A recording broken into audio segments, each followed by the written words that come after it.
Has anyone ever accused you of being too emotional just to dismiss your pain? Are you ready for a shocking truth? I stopped asking for fairness and bought myself peace. One photo was all it took. That is where this whole mess started, though if I am being honest, it had been building for years. I grew up in a house where birthdays meant something grand if you were my sister, but if you were me, they became a quick dinner at home, a cake from the grocery store, and maybe a gift that was picked up on the way home from work.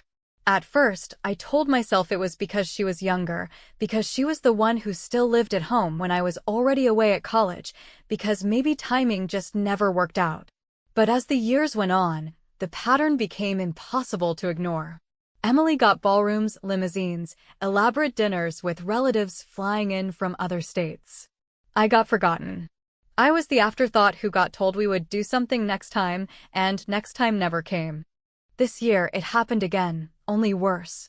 They ignored my birthday completely, not even a card, not even a text that morning from my parents, and then the following weekend, I saw photos blasted all over social media of Emily standing in a rented ballroom under chandeliers, holding a glass of champagne, while everyone toasted her success and her future.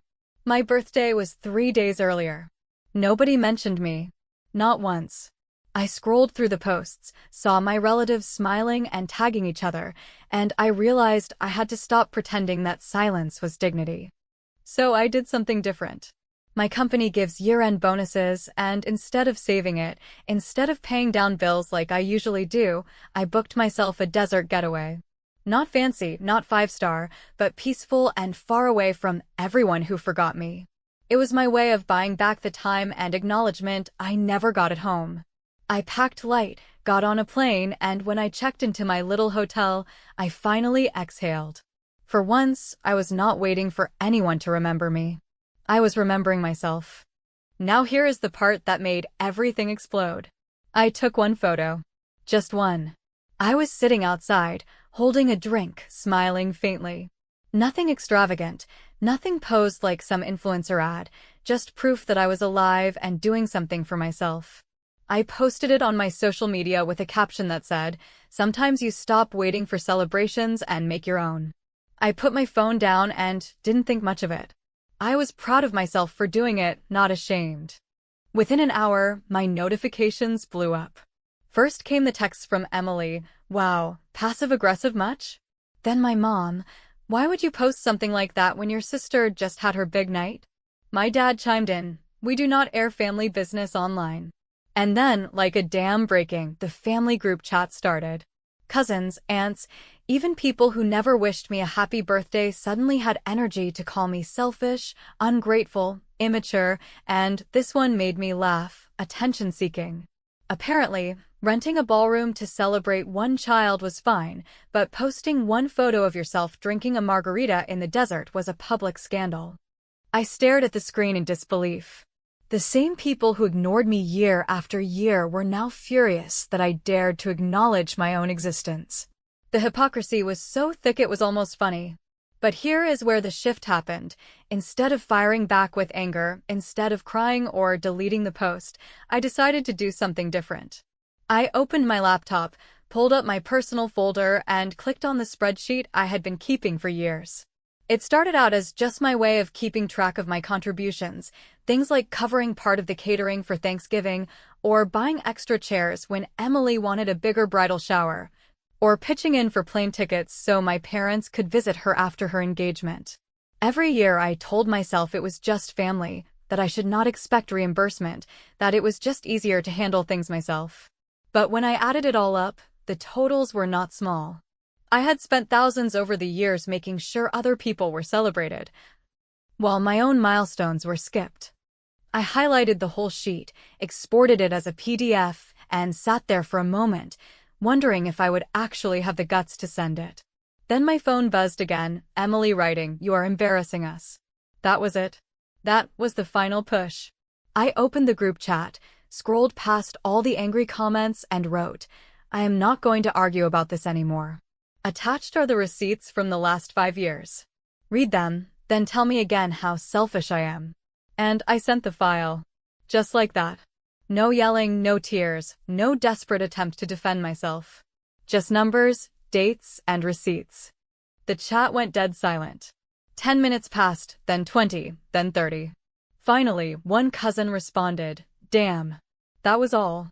No defense, no more accusations, just acknowledgement that maybe they had no idea what I had carried. I put my phone on silent, turned it face down, and went back to my drink. The next morning, I saw a voicemail from my mom. Her voice was shaky, almost scared. She said, "Lauren, we need to talk before anyone else sees this." That was the moment I realized they were not worried about my feelings, they were worried about exposure. I played the message twice, let it sink in, and thought to myself, they do not get to control the narrative anymore. For the first time, I had the upper hand. And I was not planning on giving it back.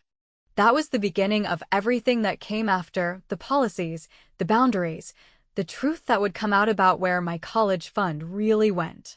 But in that first moment, all I felt was quiet satisfaction.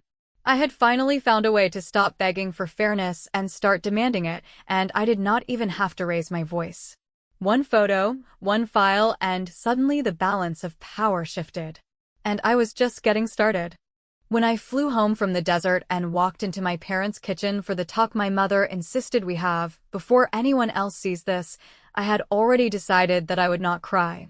I would not defend myself against labels that were always handed to me when I asked for basic respect, and I would not leave that table without saying, clearly and calmly, what would change from this day forward. Because I had finally learned that tears buy forgiveness for the people who keep taking from you, while boundaries buy you a life.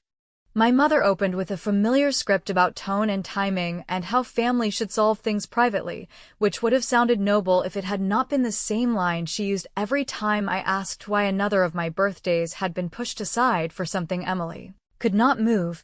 But before she could pivot into hurt feelings, I slid a printed copy of my spreadsheet across the table, told her and my father that everyone could have whatever feelings they wanted, yet numbers tell a cold story. And that mine showed years of me paying for chair rentals, deposits, extra food, last-minute flights, and countless little line items that somehow fell on me because I was the reliable one, the practical one, the daughter who did not need fanfare. And I watched their faces shift from indignation to caution as they realized the tide had moved. I said that from this moment on I would work by policy, not pleading. If they wanted me involved in planning, paying, booking, coordinating, or smoothing relationships with vendors, then there would be reciprocity measured in real actions. Not promises that vanished the second a prettier plan appeared for Emily, and that if there was no equal celebration for me, there would be no labor or discounts or emergency rescues from me either. Because I was done subsidizing parties where my own name was a punchline about being too busy, too serious, or too independent for cake. They protested that the ballroom had been a once-in-a-lifetime event tied to engagement momentum, and that my birthday, while important, could be done more casually, which was an almost comical way to summarize a pattern that had started in high school and never stopped.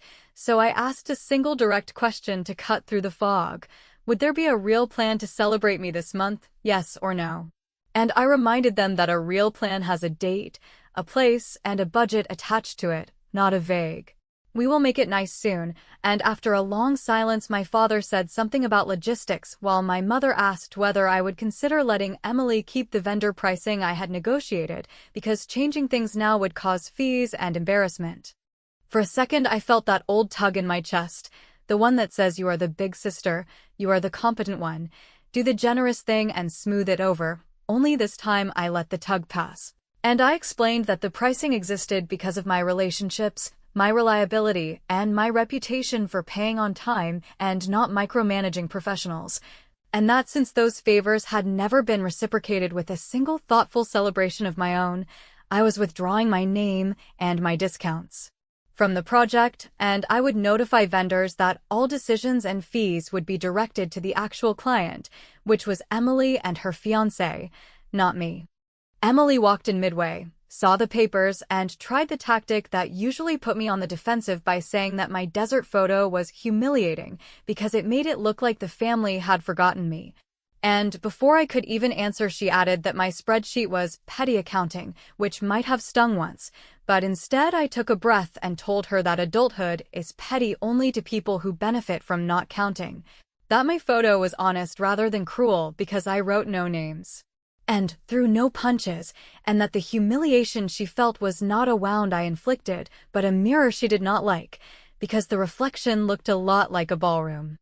I left the house without raising my voice, went home, opened my email, and sent 3 messages to the vendors I had vouched for, each one polite, professional, and final. Please transfer the project to the named client. Please remove my contact. And please note that any preferential pricing linked to my account or referrals is not authorized for this event, which did not cancel their party, but instantly removed the invisible scaffolding that had kept their costs low and their timeline stable. And within an hour, I received 2 auto-replies acknowledging the change, and 1 very human response, asking whether everything was all right, to which I said that everything was finally exactly as it should be, with responsibility attached to the people who wanted the spotlight. That night, the family group chat sputtered back to life with messages about how vendors were suddenly quoting new numbers, and my mother wrote a tired paragraph about how families should not punish each other with money, which made me laugh out loud because nothing had punished me more than years of paying quietly while being told my birthday could be a sweet dinner at home. So I answered with 1 line that tasted like steel and freedom. I am not punishing anyone. I am just done paying for parties that erase me. I made tea, shut down my laptop, and told myself out loud that I had not been cruel, I had not been reckless, and I had not been vengeful. I had been precise. And precision is often the first time a boundary looks like an attack to the people who have benefited from your softness. Just before midnight, my phone buzzed with a text from Ethan, who is engaged to Emily and usually stays out of the Hale family theatrics, and, because he is decent, his messages tend to be short and practical. Yet this one was different enough that I felt my shoulders pull tight as I read it twice. Lauren, I think there is something you should know about the money your parents moved a while back for Emily's senior year. Can we talk privately tomorrow? Because once you hear it, the spreadsheet will make even more sense, and I do not want you blindsided at the worst possible moment. Ethan chose a quiet coffee shop far from our usual orbit, which felt intentional and kind. And when I sat down across from him, he did not bother with small talk or the polite denials people use when they are about to tell you something that will move the ground under your feet, because he knew the only respectful thing now was truth delivered without ornaments. So he took a breath, said that during Emily's senior year of high school there was a moment when the budget for her college applications and trip expenses ran hot, and that he remembered a comment from my mother at a barbecue last year about how we moved some things around back then to make it special, which landed differently on him after my desert post and the spreadsheet. And he felt I should be the one to check what things meant, since the house and any formal savings for me had been spoken about for years as equal in theory and very unequal in practice, when the spotlight drifted toward Emily. I asked precise questions because precision was the only tool that had worked for me so far, and I asked whether he had seen any documents, whether the phrase had been said in front of Emily, whether my father had nodded along or looked uneasy, and whether there was a date or a dollar amount attached to the memory. And he said he had not seen papers, that Emily had not been present, that my father had made a joke about how senior year was a once-in-a-lifetime moment, and that the timing, if he had to guess, would have been late spring of that year because he remembered Emily showing him photos of a last-minute campus tour that had not originally been planned. There is a feeling you get when a puzzle piece clicks into place, and it is not the satisfying kind that locks a pretty picture together. It is the colder sensation that you have been looking at the picture upside down for years, and the missing piece does not fix it so much as reveal that the whole thing was assembled on a lie. And I felt that sensation now as I remembered a conversation with my mother from college, where she told me that my scholarship covered most things and that it would be practical to let Emily use a bit of what had been saved because I was already doing well and she needed a push, which at the time sounded like a compliment and a plea mixed together. And I nodded along because I did not want to be the daughter who blocked her sister's opportunities over money I did not earn directly, Yet sitting across from Ethan, with my spreadsheet in my bag and the family's outrage still drying in my notifications, I could finally name what had happened, which is that my fund had been rated for memories and momentum, while my celebrations were folded into chores and politeness. I thanked Ethan for being direct, told him I would handle it cleanly, and assured him I was not going to blow up his relationship with casual accusations, because I was past theatrics and fully committed to documented facts and choices with clear deadlines. And after he left, I sat there long enough to write a short list on a napkin of the only people who would matter in the next 48 hours. My parents, Aunt Valerie, who is the family's unofficial numbers conscience, and myself, which may sound obvious, but was a reminder I wanted to see in ink because I've spent too many years adding names that did not belong on the decision page and then apologizing for outcomes I did not control.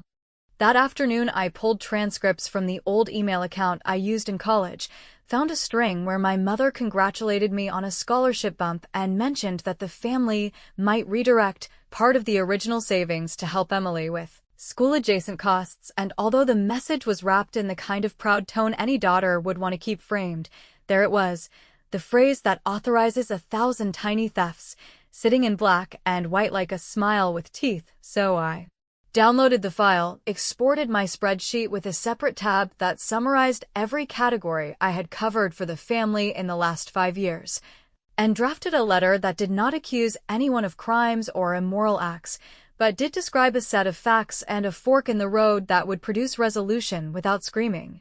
When I walked into Aunt Valerie's office, which doubled as her home's back sunroom, she greeted me the way she always does, with direct eye contact and a tone that makes you feel like adulthood is not a performance, but a practice. And I told her plainly that I needed off-the-record guidance about how to confirm whether funds titled for my education had been used for Emily's senior year expenses, and she did not ask for gossip or take sides, because that is not her style. She asked what documentation I had, what I still needed, and what outcome I would accept that did not turn me into the villain in a family story built to protect the people who like ribbon cuttings and speeches, and I told her I would accept 2 outcomes only. Either a written acknowledgement with a clean repayment into a simple trust in my name by a specific date, or a transparent review at the next family gathering where the numbers would be shown to the people who spent last week calling me selfish while standing under chandeliers rented for my sister. Valerie nodded in that small proud way she has when someone uses adult sentences. She gave me a short list of statements to request from my parents without accusation.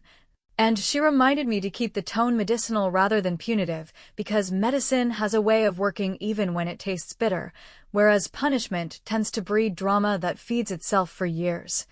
And as she walked me to the door, she said something that lodged in my chest like a lodestar, that the fairest thing is often the firmest thing, and if I could stay firm, the fairness would eventually read as love, even if it sounded like steel right now. I went home and wrote the email that would become the first real turning point of my adult life with my parents, and I kept it under 3 paragraphs because people dodge truth more when you hand them a novel.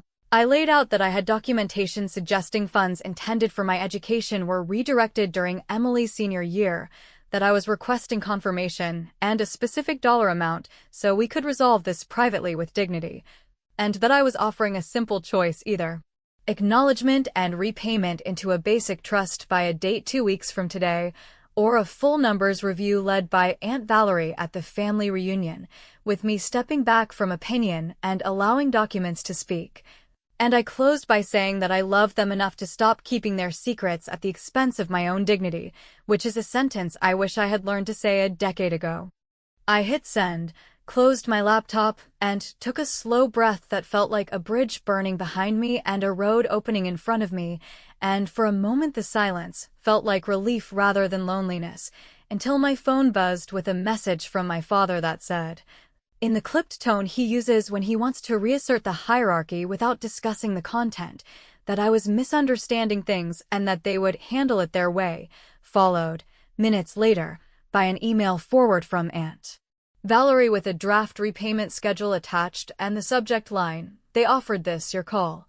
which told me that whatever story my parents had hoped to arrange behind the curtain was already shifting because someone in the room had decided numbers mattered more than spin. And all I had to decide now was whether to accept a quiet fix that came with conditions or to let the review happen in the open and take the heat that would surely come. The morning after Aunt Valerie forwarded the repayment schedule, I sat at my kitchen table staring at the document that was meant to quiet me down. And although part of me felt a rush of satisfaction at seeing actual numbers tied to my name for the first time in years, another part of me recognized that the gesture was not really an act of reconciliation, but a tactical maneuver designed to make me accept silence in exchange for a partial repayment, and that realization hardened something inside me that had been pliable for too long. The schedule was structured to return the funds slowly, with vague wording about installments aligned with family liquidity, which was little more than a polite way of saying that my parents would pay me back only when convenient, and perhaps never fully, while asking me to sign an agreement promising not to discuss the matter further, as though my dignity were a liability they needed to contain rather than a truth they had ignored. Instead of replying immediately, I went about my day and let the silence stretch, because I knew that silence in the face of an ultimatum has a power of its own, and while I kept that space open, I thought about how reputation had always been the currency my parents valued above money, fairness, or even honesty. They wanted to be seen as a model family that invested in their children's futures, that threw grand celebrations for milestones, that showed up in church newsletters and local society pages, and I had been the invisible backbone of that image, subsidizing parties, covering bills, smoothing chaos, and swallowing disappointment so the picture stayed uncracked. Now I understood that the only way to shift the balance was not to scream louder, but to hold up a mirror in public and let people see the reflection my parents worked so hard to blur. When word began to spread among extended relatives that I had pulled my vendor contacts and forced Emily and her fiancé to handle their own contracts, I watched carefully how the story twisted. A few cousins repeated the narrative that I had sabotaged the engagement party, and my parents leaned into that version, portraying me as cold and jealous, but the truth was simpler and sharper. I had merely stopped paying for luxuries that were never extended to me. So, when relatives reached out privately asking what really happened, I kept my responses short, factual, and unflinching, saying only that I had decided I would no longer contribute time, money, or favors to events where I was not equally celebrated. And if that counted as sabotage, then perhaps people needed to examine why the events could not stand without my invisible labor. At the same time, I took a step that was both small and seismic. Instead of waiting for my family to decide if I was worth a proper birthday, I redirected part of my year-end bonus into a scholarship fund at my old high school for first-generation students who wanted to attend college, but needed help with application fees, travel costs for interviews, or books during the first semester. I gave it my name, not because I wanted glory, but because for once I wanted to see my name attached to something constructive rather than erased behind someone else's spotlight.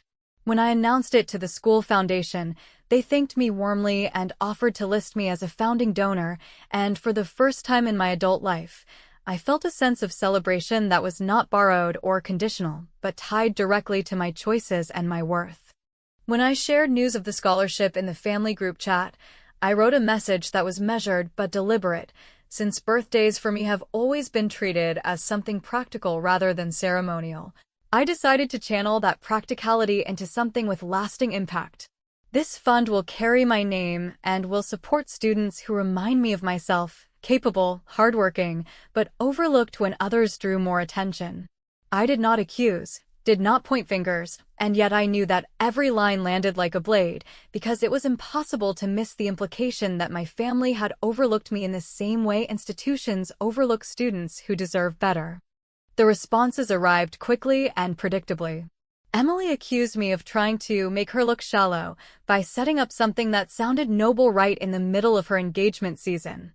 My mother called and left a message saying I was being manipulative, that this was not about students or fairness, but about humiliating them, and my father followed with a terse line in the group chat saying, "This is unnecessary, and you are dividing the family." But underneath the outrage, I noticed that several cousins reacted with quiet approval, sending me private notes saying they thought the scholarship was admirable, that they were proud of me for standing firm, and that maybe this was the first time they had seen someone in our family break the cycle of appearances winning over substance. Late that night, while I was brushing my teeth, my phone rang, and my mother's voice came through sharp and brittle. She told me that if I dared to bring up repayment or missing funds at the reunion, I would regret it, and that families survive only when people are willing to keep certain matters private. I let her finish, thanked her for sharing her feelings, and told her calmly that my dignity was not a private matter anymore, that my silence had cost me too much already, and that whether I accepted the draft schedule or chose transparency would depend entirely on how much honesty they were willing to show before everyone gathered next week. She hung up on me without another word, which confirmed that she was not used to me holding the line without anger. An hour later, my inbox lit up with a forwarded message from Aunt Valerie. The subject line read, "They offered this. Your call." Attached was a revised repayment schedule with clearer numbers, fewer loopholes, and a timeline that suggested they were scrambling to contain the fallout before the reunion. Reading it, I understood that I now held more leverage than I ever had, because the very thing they wanted to protect most, their reputation for fairness and generosity, was in my hands. And all I had to do was decide whether I would accept quiet restitution or let the entire family see the truth on paper. For the first time, I realized that I had already won in one essential way. No matter which option I chose, they would never again be able to dismiss me as the daughter who asked for too much when all I ever wanted was to be treated like I mattered. The day of the family reunion arrived, and I walked into the rented hall with a calmness that would have shocked anyone who remembered how often I used to fold under tension. Because for the first time in my life, I was not there to beg for recognition or compete for space against Emily's endless spotlight, but to deliver a message that would settle the imbalance once and for all. I had thought carefully about every word I would say, not to wound or to create a spectacle, but to make sure that no one could mistake silence for weakness again, and that clarity would be my final gift to myself. The tables were decorated with the kind of attention to detail my mother thrives on. Cousins were chatting in clusters, and Emily stood near the center holding court with Ethan, her ring glinting every time she raised her hand to emphasize a story. But none of it made my stomach twist the way it once did, because I had already accepted that I would never beat her in a contest for attention, so I had stopped entering the contest altogether. I began by greeting relatives warmly, not with sarcasm or coldness, but with sincerity, because I wanted to demonstrate that I was not angry with the family as a whole, only done with the arrangement that had left me invisible. And after a few polite exchanges, I asked for a moment of everyone's attention. I could feel my parents tense across the room, their eyes darting toward me as if I might set the entire hall on fire, but what I did instead was deliver a short, composed message that had been living inside me for years. I thanked everyone who had ever shown up for me, no matter how small the gesture, because those moments had mattered more than people realized. Then I said clearly that I was finished asking for the bare minimum, that I had chosen to build a new tradition for myself, and that from now on, every year on my birthday, I would be in the desert, whether alone or with anyone who wanted to celebrate me without excuses, and that I would no longer subsidize parties, dinners, or events where my own presence was treated as optional background. The room was quiet in that thick way that follows a truth people did not expect to hear out loud. Some relatives shifted uncomfortably, others nodded slowly as though they had suspected but never seen it named so plainly, and my parents kept their expressions frozen in polite neutrality, as though blankness might erase the words hanging in the air. I knew the moment was working because I felt no urge to keep talking. The silence itself was proof that the message had landed. I added only one more line, that whether my parents chose to resolve matters privately through the repayment schedule or allowed the documents to be reviewed openly was entirely up to them, but either way, I would not carry their secrets any longer. Then I stepped back, sat down, and let the weight of my words linger. Later that evening, Aunt Valerie approached me discreetly with an envelope, and inside was a signed acknowledgement from my parents confirming the repayment plan, clearer and firmer than the draft they had first offered. And though part of me knew it was done only to prevent the embarrassment of public exposure, another part of me felt relief, because acknowledgement on paper meant they could never again claim misunderstanding or miscommunication. I thanked Valerie, folded the envelope carefully, and slipped it into my bag, not because I needed proof for anyone else, but because it symbolized that I had finally forced recognition, even if it came wrapped in resistance. Emily tried to corner me afterward, her tone a mix of outrage and confusion, telling me that I had made the reunion about me and that my desert tradition was petty. But I looked her in the eye and told her that if she truly believed celebrations were endless resources, then she should not feel threatened by mine, and if she did feel threatened, then perhaps she finally understood what it was like to live in a house where attention was rationed unfairly. Ethan, standing behind her, did not say a word, but the way he avoided meeting my gaze told me he had nothing left to defend, because he had already confessed more truth than Emily could ever spin away. When the evening wrapped up, I declined to stay for the after-party drinks and instead went home, poured myself a glass of wine, and packed a small bag for the desert, because I had decided to leave early the next morning to begin my new tradition immediately, rather than waiting for another year. As I zipped the bag shut, I thought about how long I had spent waiting for permission to feel celebrated, and how absurd it was that a single decision, made entirely on my own terms, had delivered more peace than decades of waiting ever had. The next day, standing once again in the quiet stretch of desert where this transformation had begun, I took another photo, similar to the first one, but with a caption that carried finality: "Tradition begins here. Every year, this is where I celebrate life, with or without anyone else." I posted it without hesitation, and within minutes the comments started rolling in, some from friends applauding, some from relatives pretending confusion, and one from Emily that said simply, "I get it now." Whether she meant it or not did not matter, because I knew the message was complete. As the sun lowered and the sky shifted, I realized the revenge I had delivered was not the kind that seeks destruction, but the kind that reclaims stolen ground, because I had not screamed, begged, or punished. I had forced recognition through clarity, through boundaries, and through action, and in doing so, I had rewritten the role I played in my family story. For the first time in years, I felt not like the forgotten daughter, but like the woman who had finally taken control of her own narrative, and though the conflict was not erased, the victory was clean, undeniable, and mine to keep.